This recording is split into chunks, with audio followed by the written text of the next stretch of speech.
My husband and I live in a house that's somewhat secluded.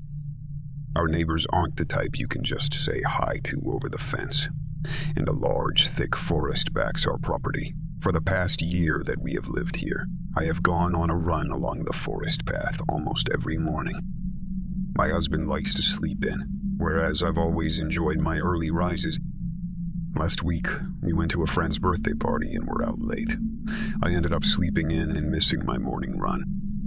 I had a few chores to do, and by the time 5 p.m. rolled around, I decided I wasn't going to miss my run that day.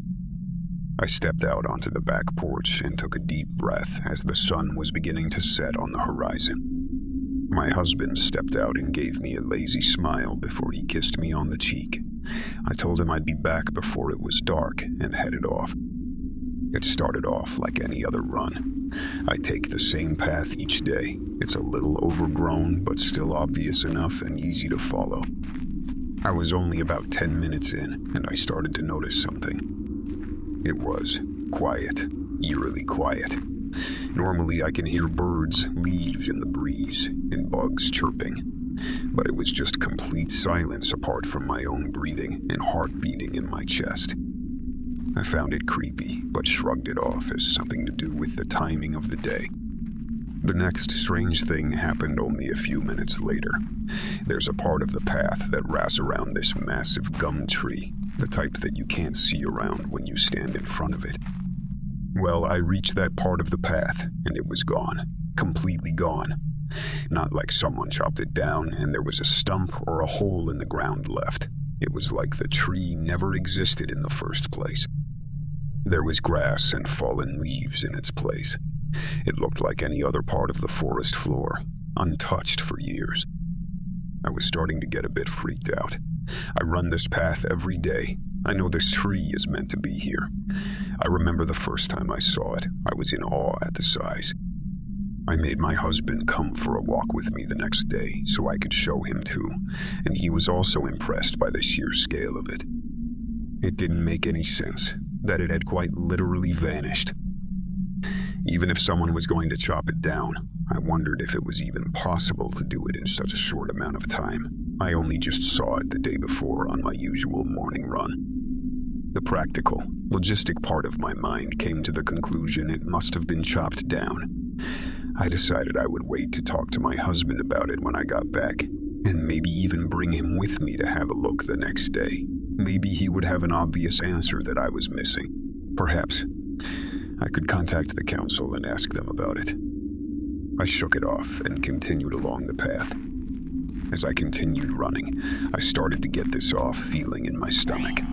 Something just didn't feel right, but I didn't know what it was. After a while, I noticed that the sun was setting fast. I was losing light quickly, which didn't make any sense. I only left at 5 p.m. The sun wasn't due to set until almost 7, and I had only been gone about 20 minutes. I look at my watch, and sure enough, 5:23 p.m. I checked my phone, and it said the same. Just to be sure, I opened up the weather app and checked the sunset. 6:46 p.m. I was standing in almost darkness, staring at my phone in total confusion. I had no idea what was going on, and it was scaring the crap out of me. I knew the trees would make it dimmer than out in the open, but this was different. I decided enough was enough, and I was just going to cut my run short and head home. I turned around and began running back the way I came. After about another 10 minutes of running, I was stopped in my tracks, and I felt my heart almost stop. There, standing on the path, staring directly at me, was a moose. Those things are insanely huge. But the weirdest part about it all was I live in Australia. We have just about every deadly animal on the planet, but we sure as hell don't have moose wandering around, and I certainly had never seen one in the last year. I had been coming through the forest. I stared at this creature for what felt like an eternity. My heartbeat pounding in my head as my mind raced. It just stood there, eyes glowing in the dark, staring into my soul. I was frozen in fear, unsure of what I should do. Then, after I felt like I was going to throw up from fear, it finally broke eye contact and just walked away. I stared as it strolled out of sight, as if nothing had happened. Once I could no longer hear the footsteps, and I was back in complete silence, I began sprinting. I was way too terrified to be in this forest a second longer than I had to be. I ran and ran until my lungs felt like they were going to give out. I thought for sure I should be reaching the clearing soon, but the more I ran, the more it felt like I went deeper and deeper into the woods. I glanced at my watch, and my breath hitched. 9:42 p.m. It's not possible, I said to myself. It can't have been 4 hours. My whole interaction with the moose, although felt like forever, in reality only lasted a few minutes. I pulled out my phone, and again it matched what my watch said. I tried to call my husband, but I couldn't get any service. I closed my eyes and took a deep breath. It was pitch black now, and I had to use my phone torch to illuminate the path. My mind was racing, with some kind of way to come up with how this could be happening, but I had nothing. I decided all I could do was keep following the path and hope that soon enough I would come out and be home. I was exhausted from running for so long, so I walked for a while, constantly checking my phone to see if I got any reception to try and call somebody. I knew that I should have been out of the forest by now. I was trying my best to stay calm, but I was panicking internally. Suddenly I froze with fear when I heard a deafening, guttural scream in the distance. I had never felt so sick in the stomach. My heart was pounding in my chest, and I felt like I was about to pass out. It was unlike anything I had ever heard. It didn't sound human, but I couldn't think of any kind of animal that makes that noise either. I turned the flash off my phone. For some reason, standing in complete darkness felt safer to me at that moment. I didn't dare move as I intently listened for any more noise. Not a sound, not even a cricket or a breeze. The scream came from behind, and so I decided all I could do was keep moving and hopefully get further away. I'd heard online that mountain lions make terrifying screaming noises, but again, to the best of my knowledge, there are none in Australia and certainly not in my area. Either way, I was not interested in finding out, so I picked up my pace as I continued down the never-ending path. Then, I heard it again, only this time it was much louder, meaning only one thing. It was getting closer. I broke into a full sprint, the adrenaline burst giving me the extra energy I didn't know I had. I ran for as long as I physically could before I had to slow down to catch my breath. I glanced at my watch again. 1:05 a.m. I let out a short laugh in disbelief. I closed my eyes and rubbed my temples as I took a few deep breaths.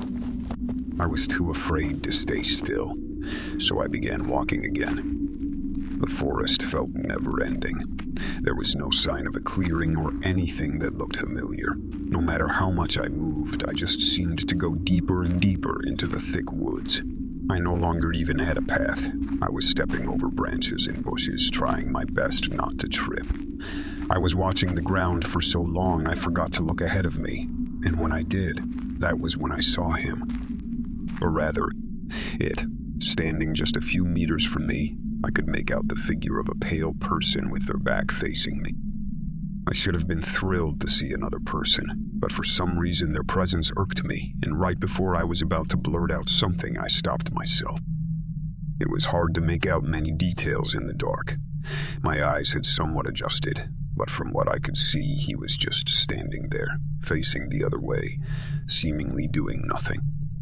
He looked bald, and I struggled to make out any clothes on his body. As I was studying him, that's when it happened. His head slowly turned until it was facing me. My breathing stopped when I saw its face. Instead of human eyes, it had two large black circles that looked like mini abysses. It had no nose and a mouth that matched its empty eyes. When I didn't think it could get more terrifying, the creature slowly began to stand, and I realized it was actually squatting initially. I watched in frozen terror as the creature's long, skinny legs came into view, right as it dropped its freakishly long, skinny arms at the same time. It must have been more than 10 feet tall. Once the creature had fully stood up, it turned towards me. I was too scared to move, to think, to breathe. All I could do was watch.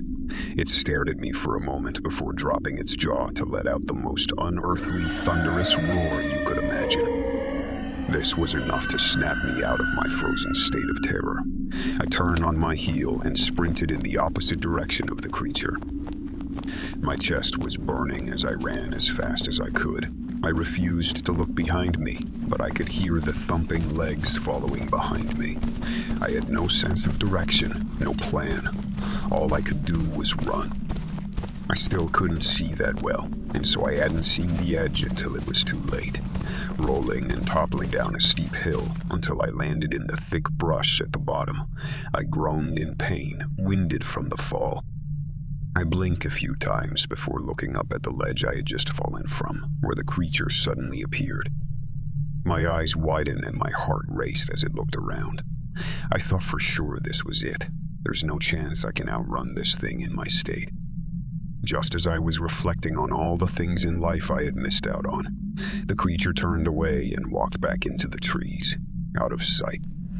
I let out the breath I didn't realize I was holding on to.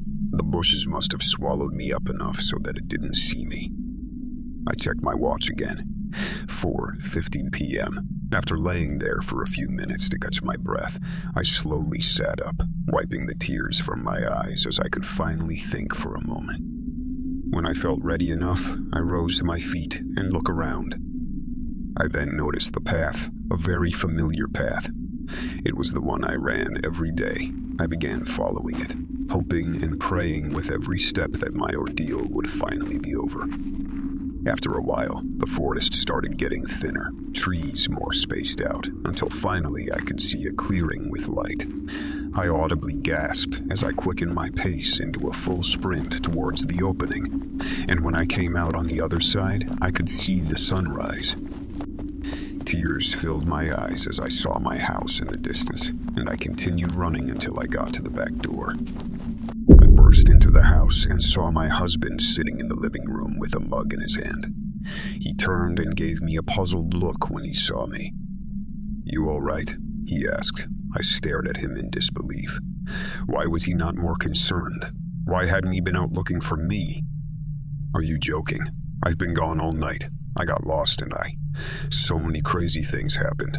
The time went all weird and..." "All night? What are you talking about? You were gone for like 20 minutes, he responded, totally bewildered by my shouting. "But the sun is rising. I just saw it when I was coming back," I gasped, still trying to catch my breath. "No, that's the sunset." He rose and came over to me, concern on his face. He pulled out his phone and pointed at the lock screen. "Look, 5:20, 4 p.m. You were gone for less than half an hour."